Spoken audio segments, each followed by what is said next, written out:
Right. Well, sorry we're a little bit late, but let's get started.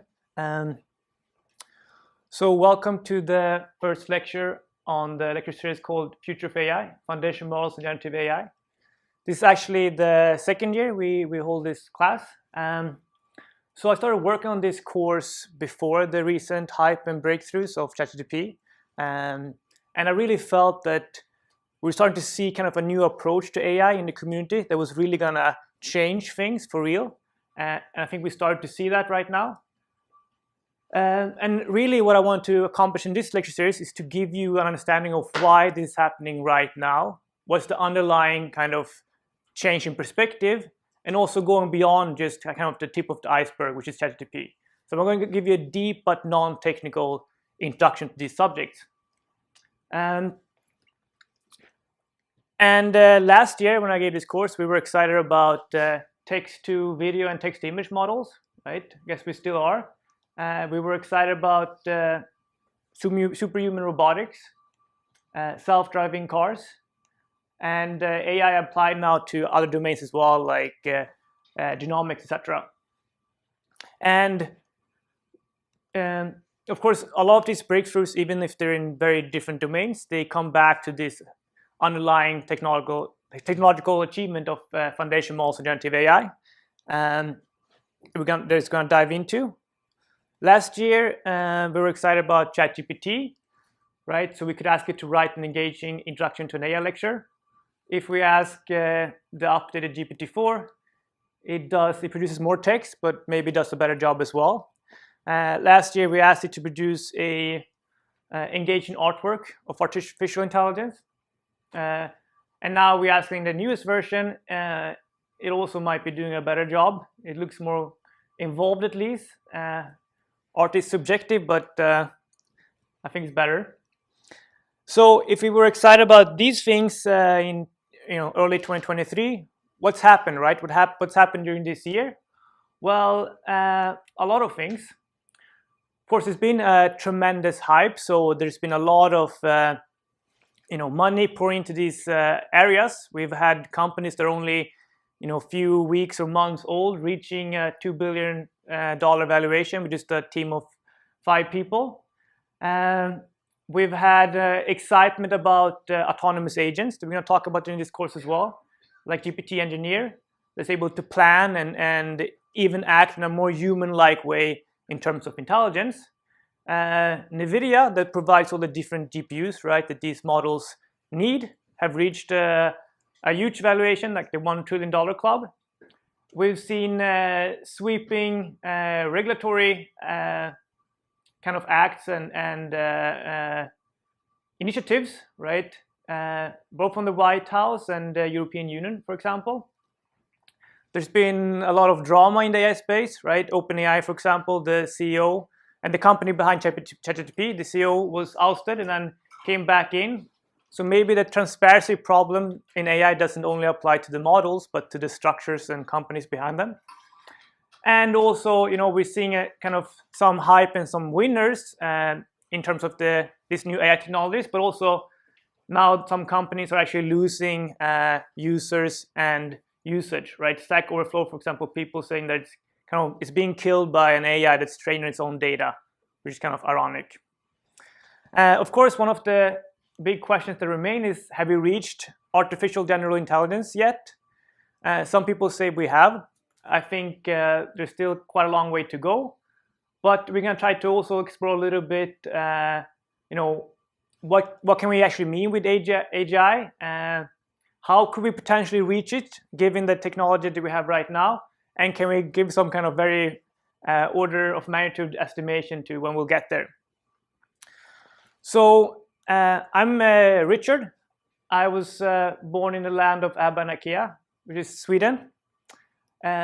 Before MIT, I was at Stanford for 7 years, and I did research as well on AI and this stuff. I also started a company that does foundation models and generative AI in commercial settings. So I hope to bring in a little bit of those perspectives as well. For the last 4 years, almost now, I think almost 4 years, I've been at MIT where I do research on self-supervised learning and financial models and that good stuff. Okay, so quickly on the course schedule. So today we'll give an introduction and kind of a history of AI from a high-level perspective as well, what's going on, and giving some kind of intuition. And then in the next lecture, we'll dive much more into details about how these different algorithms work and how we arrive at these models that we use. After that, we'll do an in-depth analysis of ChatGPT, like a case study. Then we'll do a similar case study on image generation and stable diffusion. Then, right, and these 4 first lectures will be very similar to last year's offering. But then we're adding on January 23rd, we're going to talk about kind of emerging foundation models, right? It's going to be a combination of them existing out there, probably not one single model to rule them all. So we're going to talk about that, and especially how that looks in industry and corporate setting. So Professor Manolis Kellis will come, as well as, and he's an expert on biology and genomics, and then also Artem Sorkin, who's an MBA from MIT, and he will talk about autonomous agents. And then we'll have a fun kind of, or it's going to be a fun, hopefully fun lecture on AI and ethics, which is, of course, perhaps a little bit more fussy, but we'll also bring in regulations, what's happening in terms of the institutions regulating AI. And after that, we'll also have a panel with Manolis and Artem. So it should be fun. All right, so what we'll cover? Well, we'll cover all the buzzwords. Neural network, supervised learning, representation, unsupervised learning, reinforcement learning, generative AI, foundation models, self-supervised learning. And we'll try to put together a lot of applications, a lot of intuition, because it really should be non-technical. And I think as well, I want to try to explain things in simple but true, deep ways. And I think if you're not able to explain something in a simple way, you're actually not doing a good job explaining it. So that's what we're going to try to do at least. Today, we're going to give you a short, succinct answer to what is the secret sauce behind foundation models generative AI. And then when we've done that, we're going to ask, how's the world structured? Because how we think the world is structured really influences how we learn in the world. So we're going to kind of explore that from a more philosophical perspective and see how that actually leads us to foundation models and generative AI. And then at the end, we'll cover 2 applications of how we can use this in both research and in business. Again, right, we're going to try to use intuition, examples from both sciences and business. And hopefully you'll understand why the hype actually is real. I said it's last year, but it is real. And maybe also understand what's actually just hype and what's the kind of more foundational aspect of it, right? What matters. Okay, so I think in trying to understand and have a intuitive understanding of AI, it's good to use ourselves as a reference frame, right? We're human beings. And I think one of the core questions that we can ask is, well, at some point, right, you're born, you're a blank slate baby, fairly useless. You grow up, you interact with the world and different stakeholders in the world, and you acquire knowledge, and you become a fairly useful, knowledgeable adult, right? In terms of AI and learning, right, one of the key questions is, what happens in between you being a blank slate, fairly useless baby, to you being a knowledgeable, useful adult? That's one of the key questions. And we're going to use ourselves as a reference frame here. So let's consider a few candidates that might be responsible for giving us most of the knowledge that we have about the world. Is it our parents? They give birth to us, they raise us, they give us a lot of our core values. So they're definitely good candidates to consider. Is it perhaps our DNA and our genes? They're responsible for giving us a lot of our physical characteristics, also some of our personal characteristics. But maybe it's nurture versus nature. It's very flexible. People can come very different based on where they grow up. And also maybe DNA works on a more generational scale sometimes. It's kind of a very delayed feedback loop here. It's not a lot of learning happening on a short-term scale. Maybe it's academia, right? Maybe it's teachers and professors and the educational system. It's supposed to be able to educate us, make us useful, learn different skills, and also learn how the world works, right? So that's also a good candidate. And lastly, maybe it's more kind of our immediate environment, and what's more important is our goals, that we want to be loved, we want to be happy, we want to be successful. And by optimizing those objectives and goals, we learn about the environment in the process. We learn how the environment and different components in environments help or doesn't help us reach our goals, and therefore we learn about it. Okay, so we can split this apart a little bit more and high-level perspective see how they correspond to different disciplines within AI. Right, so this parent-child, student-teacher relationship, that's supervised learning.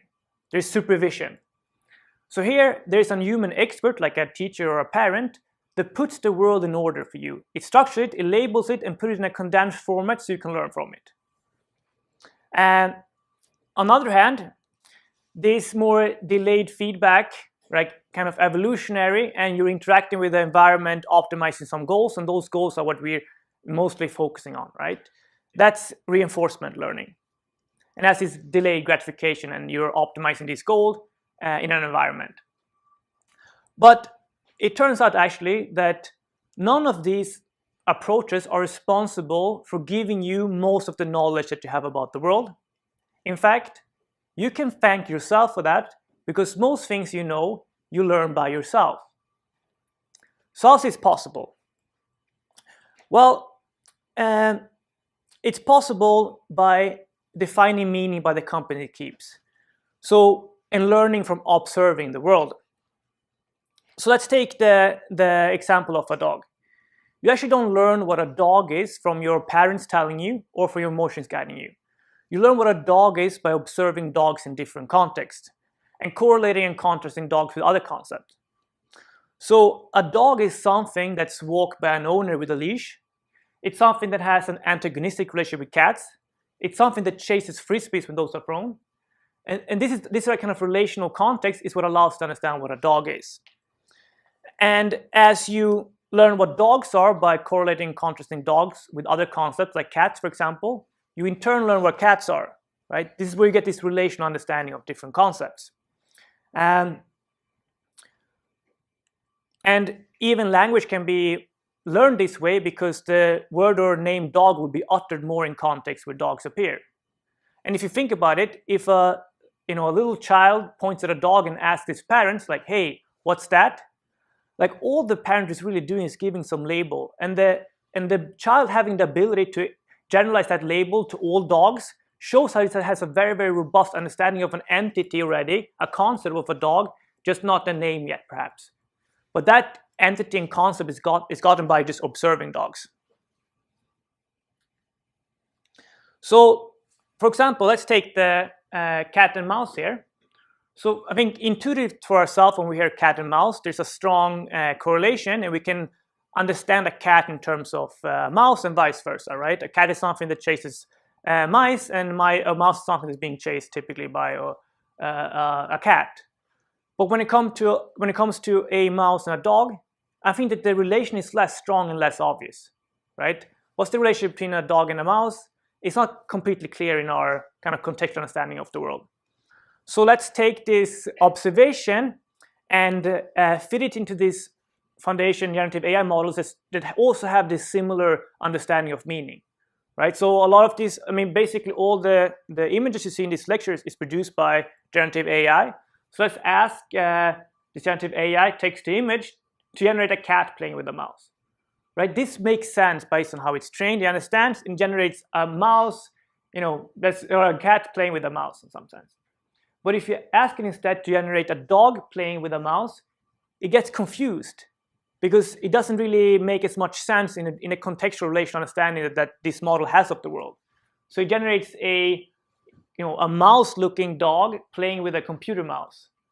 So this shows that when the context is not clear, meaning is not clear.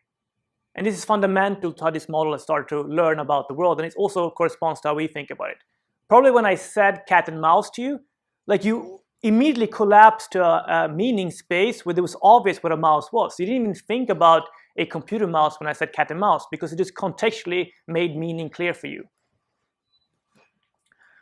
Okay, so basically, more relations lead to a better understanding of meaning. You understanding what love is, for example, helps understand what a dog is, because an owner loves his dog. So, why not train a huge model with a ton of parameters that's able to compress a lot of these different relations on as much data as possible to learn as many relations as possible, right? So you get the most precise understanding of all of these distinct concepts involved, and then you use this model basically anywhere where any of these concepts appear, right? And that's exactly what a foundation model is, rests upon. And somehow also, your brain is a prime example of some kind of foundation model, where you get a world, model and knowledge model of about the world from just observing it and building these relational structures. And this is also what's behind this current AI revolution that we're seeing. This is the building block that is fueling all of the different breakthroughs that we're seeing right now. Okay, so this might sound kind of intuitive and make sense, but why did it take us such a long time to get here? Well, this is where I think is quite useful to go on a little bit of a philosophical digression, and provide a little bit of my theory or picture on how this happened, and also it's shared with other researchers, some of them. So I think this kind of rests a little bit on two kind of opposing perspectives about how the world is structured and how we learn in the world. So I'm going to try to get a sense of this by giving some examples and contrast some stuff. So on one hand, we have learning versus designing, where designing is this, like a clockwork. We know how every piece works. We put them together. Every piece has like a perfect role to play. We know what's going on, and it's built with a specific blueprint and purpose in mind, right? That's how we design things. On the other hand, learning is something that we perhaps not fully understand and we're not completely conscious about. It just happens. We just get better at something as we're exposed to the phenomena more and more and more. And there's really no, end goal in mind before we start learning, right? We just adapt. And it's very, very flexible and intuitive. Okay, similarly, we have chaos versus order, where order is kind of what exists on the scale of planets or atoms, where things behave according to beautiful, simple rule, like math, physics, and beautiful theory, right? What chaos is perhaps, the more unpredictable reality that we find ourselves as human beings, right? The animal world, the human world, where things are unpredictable and chaotic. And one of the core questions here as well is that, the chaos that we experience in our everyday life, is there some simple order behind all of that? If we just find that order, will all of our experience make sense? Or is there perhaps a limit to the order of the world and how much equations actually can explain? And do we have to deal somehow with this chaotic world in another way? Similarly, we have this perspective of bottom-up and top-down, right? In a top-down organizations, there is a boss or some top person that's able to come up with a nice framework for how things should be done from the top, just by analyzing data, and then push that throughout the organization to everybody involved somehow.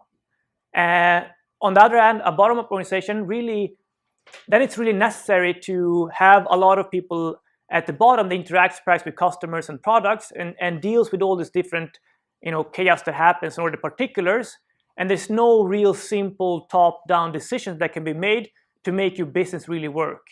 You need to account for all the particulars, and it really matters how you engage with a customer on a personal level. It's not enough for the boss to come up with some 10 simple rules for how to solve these things. You need to deal with this chaos. And also a lot of the wisdom in a bottom-up organization comes from really listening to the people that are closest to the end consumers. Okay, so I think, at least in the Western world, we have had for quite a long time this designing ordered top-down perspective. And I think this is kind of due to the ancient Greeks, right? So Socrates, for example, had this allegory of the cave, where basically human beings have very imperfect senses and a very kind of imperfect understanding of how the world really works and what's going on. And they give this allegory of the cave, where human beings are actually here on the left-hand side, looking, at the reflections of the cave. So basically, our experience of the world is so untrue and imperfect, so we don't even get to experience the world firsthand. We get to experience gods walking with depictions of real objects, right? And we don't get to see those even. We get to see the reflection of those depictions through, a fire on the cave wall. That's how distorted our view of reality is. And for Socrates, we have to accept that we have very distorted, imperfect experience of the world. We have to always strive to understand the real, true world, the beautiful world of the gods, which exists, outside of the world we get to experience. So I think for Socrates, a dog, for example, there is a true perspective of a perfect dog in this godly world that we should try to understand. And all the variations that we're seeing in the real world are just some kind of imperfection from our sense. And we should try to understand the true dog in this perfect, absolute world. So also, I think it makes sense because the Greeks at this time, they were discovering mathematics. And in math, for example, there exists a perfect circle that obeys very, very simple equations. But every time you take a perfect circle and try to recreate it in the real world, it's always off. It's always imperfect. So this kind of correspondence somehow influenced Socrates' thinking and also makes sense in this kind of mathematical perspective. And I think this has been extremely fruitful for us. It's led to the kind of golden era of design. We've had a scientific revolution and the industrial revolution, right? We've had modern math, physics, and modern medicine. And we even went to the moon with this design way, top-down order way of thinking. So it's been extremely, extremely good for us. But, assuming that this top-down order design way of thinking is the be-all of our existence, how come we're not better at it? Right? We've had billions of years of evolution here on this earth. How come we're not more like a computer or a calculator? Right? If we can just try to find the simple mathematics and order behind the world, and we're able to perfectly exist in it. And I think this is kind of a strong indication that there actually is a limit to what order can explain, and we're not intrinsically very good at logic and math, because we don't live in a top-down order world. We live actually in a bottom-up world of chaos, where math is not that useful. Instead, in a bottom-up world of chaos, what's useful is intuition, flexibility, and speed. The things that we actually are good at, right? So in this order versus chaos perspective, when it comes to our everyday interaction as human beings, besides the scale of planets or atoms, actually the world is chaotic, and we cannot escape that fact. We have to deal with it. There won't be some just simple equations that explain everything for us that we can rely on. We have to deal with all this chaos. There is somehow unavoidable. So what can we do? Right? Should we just give up? So is there an instrument that can help us to contain and navigate all of this chaotic world that we find ourselves in? Well, if we had billions of years of evolution and we didn't create a computer or calculator, or nature didn't, then what did it create? Well, it created the brain, which is our best tool of navigating and making sense and learning in a world of chaos. And then the neural network in artificial intelligence is just our best attempt of replicating the brain inside of a computer. Right? So it's very, very flexible and adaptive. It consists of a ton of kind of neurons or parameters. And it's very, very simple computations, but done in a hierarchy and scale. And also it's extremely slow to train, but very, very adaptable and flexible, and fast to execute when actually it's learned something. Okay, so we now have accepted the world as chaotic, and we have a tool that's able to still function and navigate in a chaotic world. How do we use this? Well, the thing is that these neural networks still exist inside of a computer, right? And a computer only speaks the language of code and math.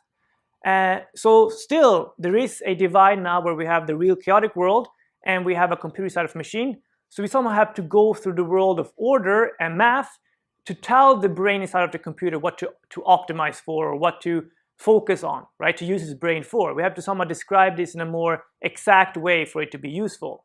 So we can't still completely ignore the world of order. So how can we define such objectives rigorously? And that's what we're going to try to go through right now. So first thing we can do is to say that, well, we understand how the world works, right? We understand how things work, and we have a lot of knowledge about the world. So why don't we just impart that knowledge onto computers? Why don't we just structure the world in a way that makes sense for a computer? We'll label all of it, and then we can feed that information to a computer so it can start learning from that. Right? That's our first attempt, and that's supervised learning, where we structure the world, we label it, and so computers can learn from us. And pretty immediately we run into some problems. First off, of course, this scales with human labor, human experts, and labels. That's why you have these outsourcing centers where people label data constantly.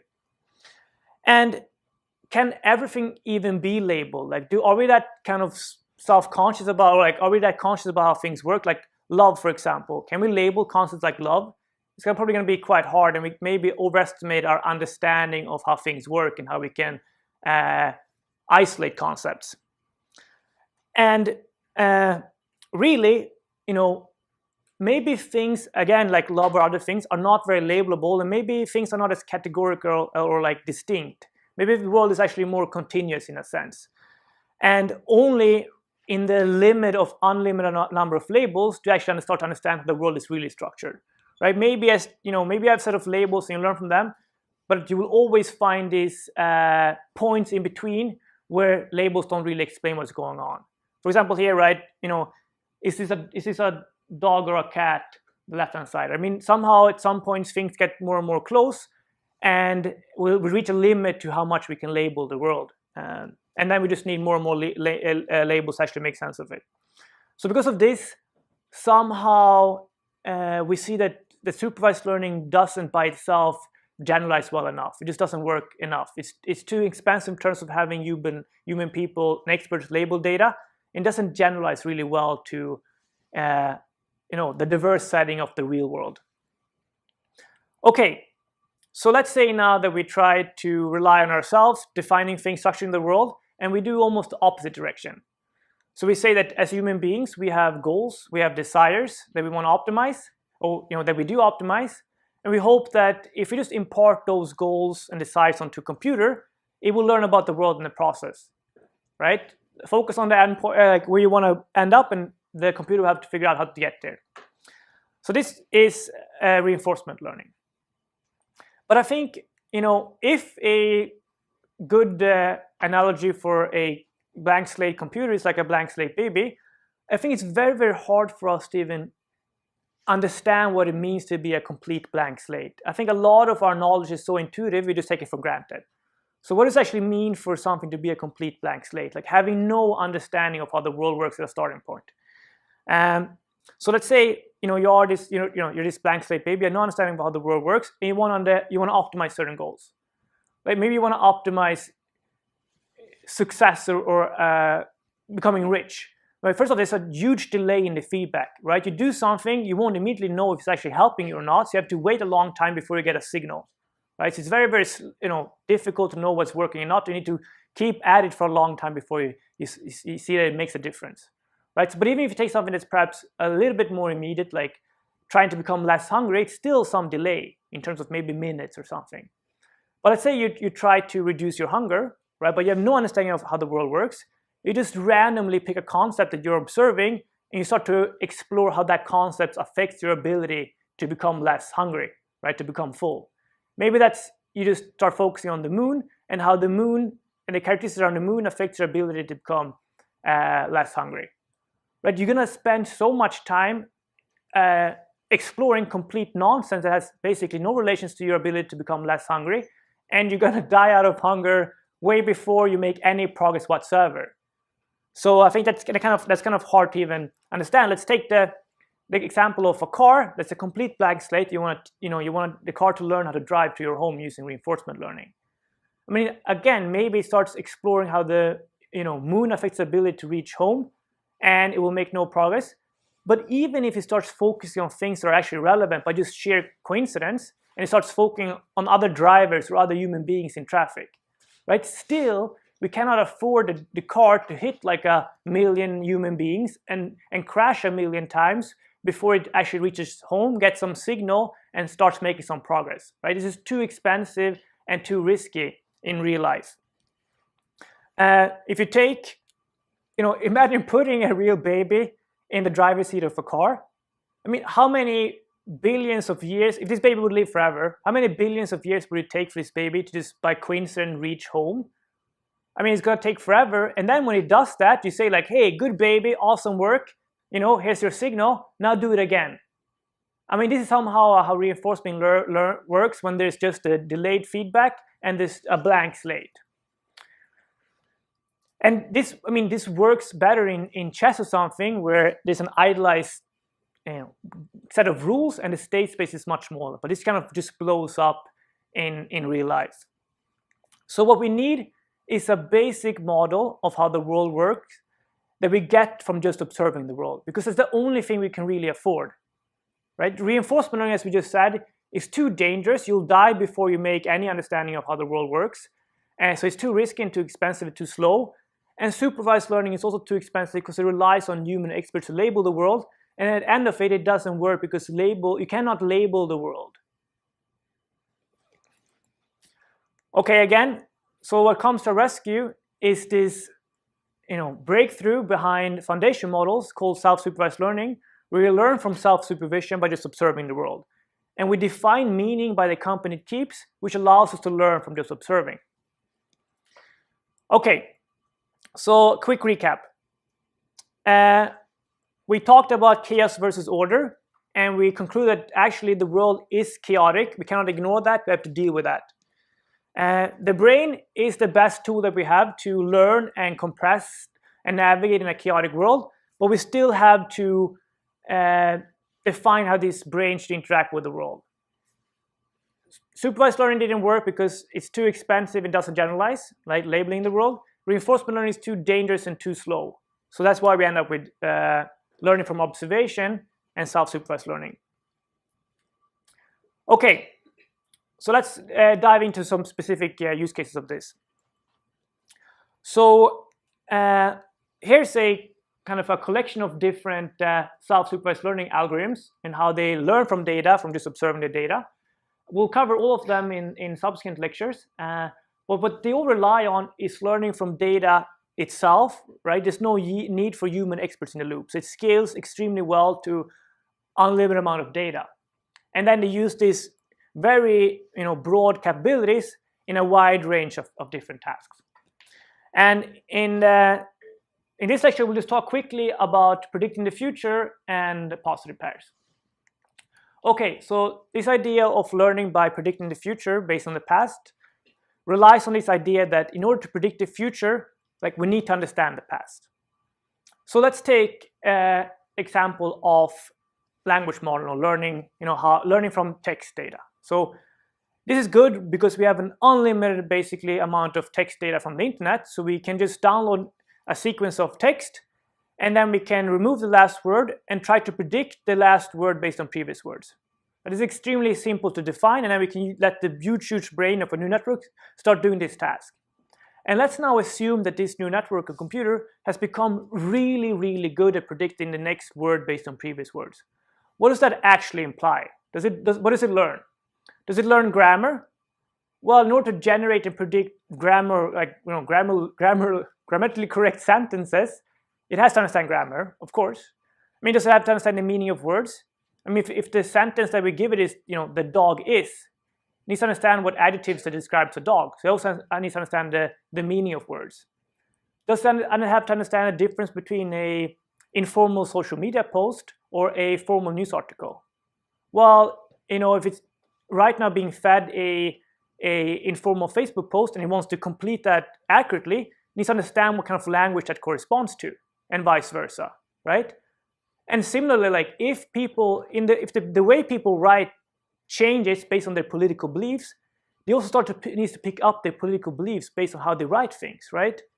Which is only where it gets kind of scary, but a really, really powerful model can start picking up those things that are so implicit because it's optimized to do this fairly simple task.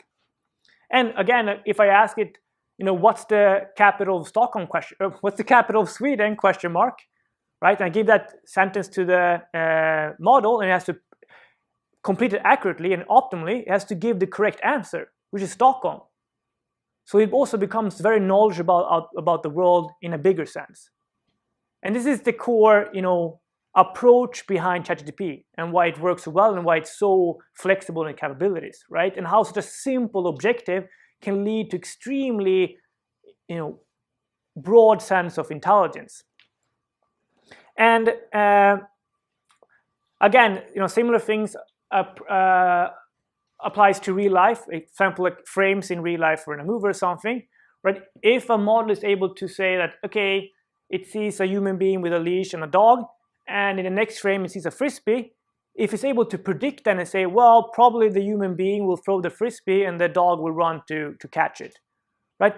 Being able to do that prediction to combining these objects show that this model understands how these objects relate to each other. So it's extremely, extremely flexible and powerful. Okay, another approach that's very popular in vision is called positive pair or contrastive learning. Here we learn, here again we can just say that we think that objects that appear in the same image are more related than objects that appear in different images. So then we can just download a ton of images from online, and we can just kind of randomly crop the images and push the crops from the same image close together and far away from crops from other images. And if we do this, we're going to see like, well, okay, so a human being, this on the left-hand side, right, the crop here with the human being, a leash, and a dog, is going to push a dog kind of closer in meaning to a human being with a leash, and a dog and a frisbee being pushed together somewhat because they're more related. But also the really, really cool thing here is that it kind of rests on this assumption as well that you don't even have to appear in the same context to be understood. It's like people that have similar friends are similar people. So here, again, like, okay, the frisbee and the human being in the leash don't appear in the same image, but they appear together with similar objects, like a dog. So somehow as well, it will start to capture the relationship between these, which can be kind of more abstract and more isolated, like more far away in some sense, but it still captures that in a very robust sense. Okay, so let's apply this. So we're going to talk from one example in science, another in business. Okay, so let's say we want to apply this new paradigm to genomics. It's a good setting because we have a abundance of DNA base pair, like this, basically these text sequences that we get from people from sequencing people's genomes. So what we've done and what we could do is that we could use our own human intelligence and look through this data and see like, well, there seems to be these reoccurring sequences, like genes, for example, that reappear. And we can look at these evolutionary trees, how these things are being passed on, etc., to build up a structure and start building features around parts of the genome. And then use that for example, protein structure prediction, like to start understand how the genes work. Or we can just kind of rely on self-supervised learning and just try to predict the next DNA-based pair or letter based on previous ones.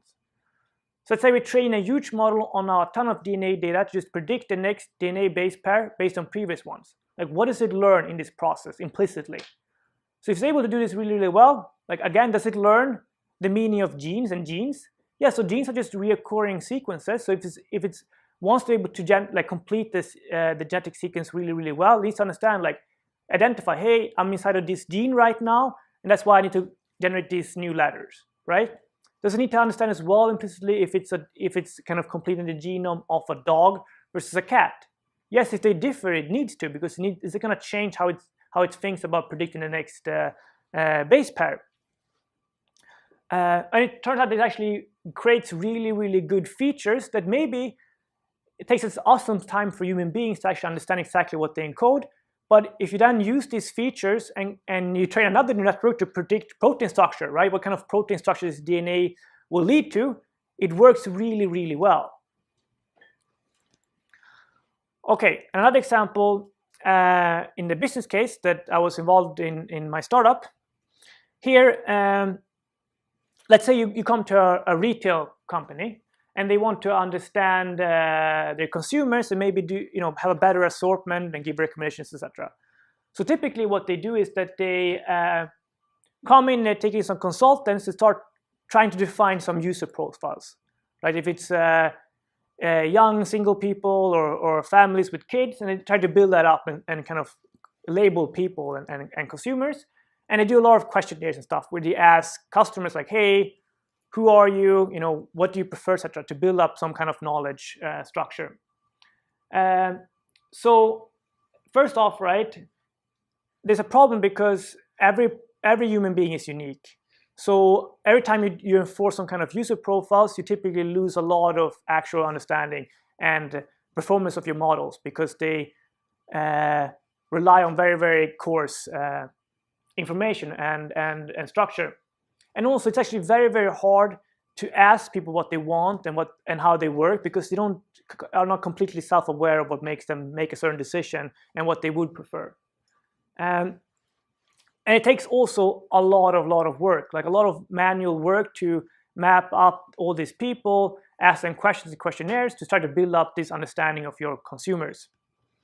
So what we can do instead is start to kind of look at the behavior of the customers and let the customers do the work for you by just acting in your channels, right? And tracking some of their interaction points. So here, for example, right, we have on the top, somebody buying a wine bottle, a cheese, and some chocolate. And if the model is kind of good at understanding and predicting, for example, the next step of a consumer, it can say like, and in the bottom we have a soda and a candy. It can perhaps start predicting like, okay, the top person is an adult or something that wants to relax on a Friday night, and the bottom is a child equivalent version. And then if it looks at some behavior of a family coming into the store, it can kind of recommend both maybe, because if it's a family, it has somehow both of these features. And this, like, the capabilities of these models when you train them enough data becomes extremely sophisticated, and it's very, very cheap to track data rather than building up all yourself from human work. And also, right, some of what this eventually gets to is a more deep understanding of your consumers, like your products and the customers, right, how they interact. And if you're in retail, that's basically all of your business. It's understanding your products and your customers and making the best combination. So then as you start building up this understanding, it can use it in a broader sense across the company for business intelligence, etc. So also by building a more deep and general intelligence, make it more applicable broadly in the company. Instead of approaching every problem in isolation, which doesn't scale that well. Okay, so to summarize, we started with a short answer to like what's the core fundamental change in perspective behind foundation models generative AI, right? Learning from observation. We start to ask like how's the world structured? Chaos versus order, top down versus bottom up, design versus learning. And we said there is a limit to order and design, and neural networks are a way to compressing and dealing with this chaos. But as we define these different objectives, we still end up with self-supervised learning and learning from observation as somehow at least what we know now, a viable option forward. We have to learn from unlabeled data directly and learn from observing rather than interacting, because that can be too dangerous and expensive. And then we also cover two applications, one in science and one in business. Okay, and I want to leave you with this picture, I think. Right, the meaning is relational. And also maybe ask yourself, like, do you have implicit self-supervised learning algorithms going on in your own head? Right, this is how you learn. If I would take this clicker, for example, and I would just drop it and it would float in the air, I mean, you'd probably be upset or even, surprised and upset that this is happening. Like almost subconsciously, because you probably have this mental model in your head that's always trying to predict what's going to happen next based on previous action, right? And by doing that and slightly adjusting when you observe the world, you implicitly learn about the whole world in the process, right? You have these algorithms going on in your own head. Okay, next lecture, we will make this much, much more concrete. We'll go through different algorithms, and that should be very, very exciting. We also have a website, futureofai.mit.edu, where you can get all the updates and other good stuff. So thank you super much, and if you have any questions, feel free to ask.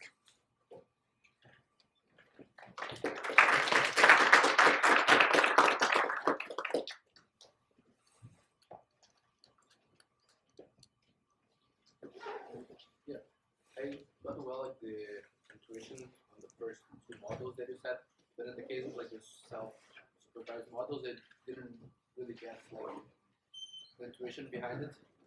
You got the intuition of the two first, predicting the future and positive pairs. Did you understand the intuition there a little bit? Yeah. But you didn't understand self-supervised learning. Yeah. That's exactly self-supervised learning. Those are two examples of self-supervised learning.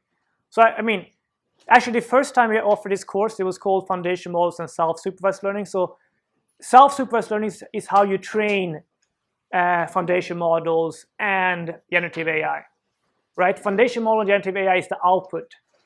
So those two examples are self-supervised learning. So self-supervised learning is a family of algorithms that give you generative AI and foundation models. Does that make sense? So I think maybe, yeah, pointing it out is important because self-supervised learning is the approach and how we train these models, right? And when we train them, we call them foundation models. So ChatGPT is trained using self-supervised learning. So it gets a little bit technical. I mean, if you had like Jan LeCun, for example, he said like, oh, just call it self-supervised learning. Why call it foundation model generative AI? But then it's like, oh, let's call it foundation model because that's more sounds better than what it is, and there's some definition from Stanford that they use. But then the media is like, well, generative AI sounds cooler, stuff like that. So there's terms as well that are different based on the context. But all those two examples you understand are self-supervised learning. That's examples of it. Okay. Thank you.